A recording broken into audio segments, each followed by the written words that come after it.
Hi viewers, পিনাস kitchen ক্রিয়েশনসে আপনাদের স্বাগতম। আজ বানাবো জাম আলুর ভর্তা।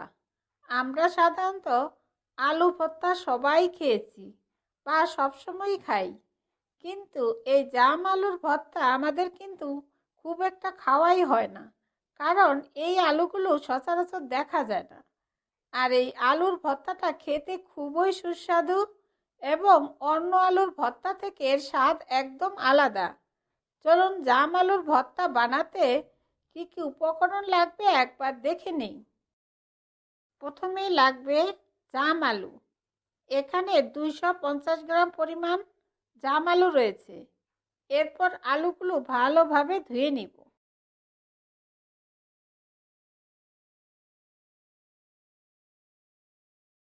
এখন আলুগুলো সিদ্ধ করার জন্য প্রেসার কুকারে পরিমাণ মতো পানি দিয়ে নিয়েছি। এরপর ধুয়ে নেওয়া আলুগুলো দিয়ে দিব।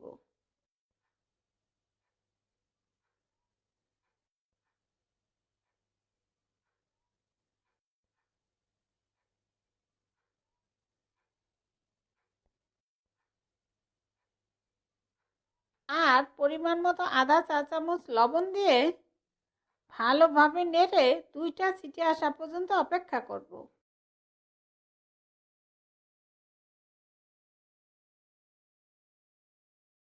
এখন ভর্তা বানানোর জন্য কড়াইতে 2 টেবিল চামচ পরিমাণ সরিষার তেল দিয়ে নিয়েছি।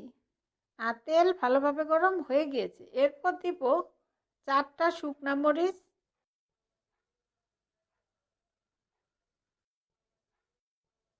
আর একটা পেঁয়াজ কুচি দিয়ে পেঁয়াজগুলো হালকা গোল্ডেন ভাজা হওয়া পর্যন্ত অপেক্ষা করব।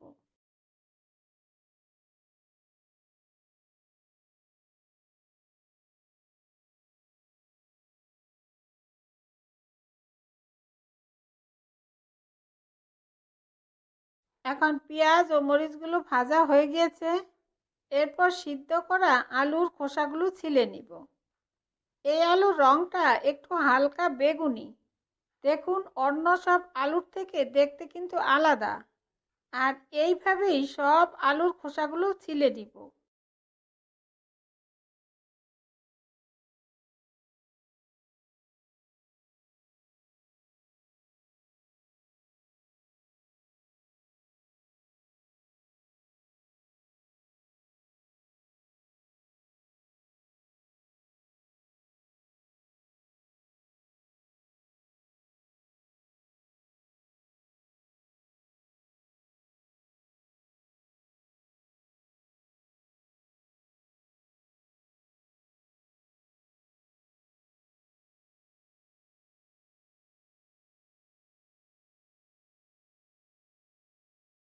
এখন আলুগুলো পরিষ্কার করা হয়ে গিয়েছে।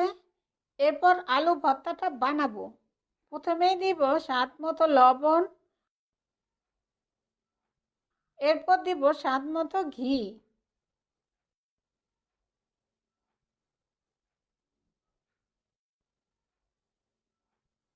আর দিব একটা কাঁচামরিচ,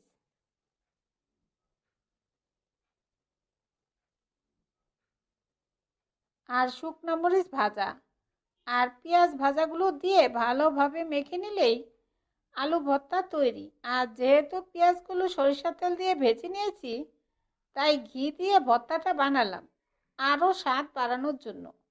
আপনারা চাইলে সরিষার তেল দিয়েও বানাতে পারবেন। আর এই আলু ভর্তাটা একটু আঠালো হয়।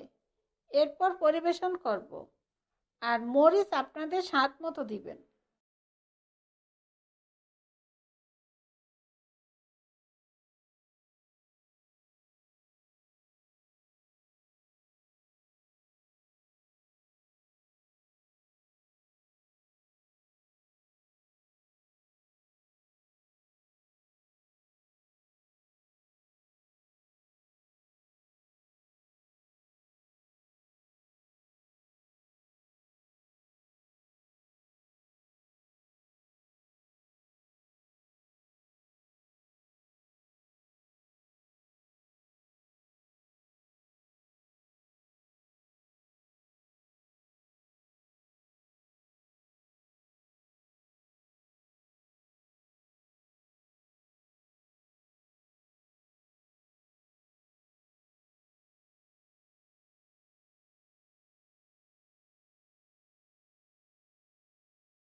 এইভাবে জাম আলুর ভর্তা করে বাড়িতে অবশ্যই খেয়ে দেখবেন।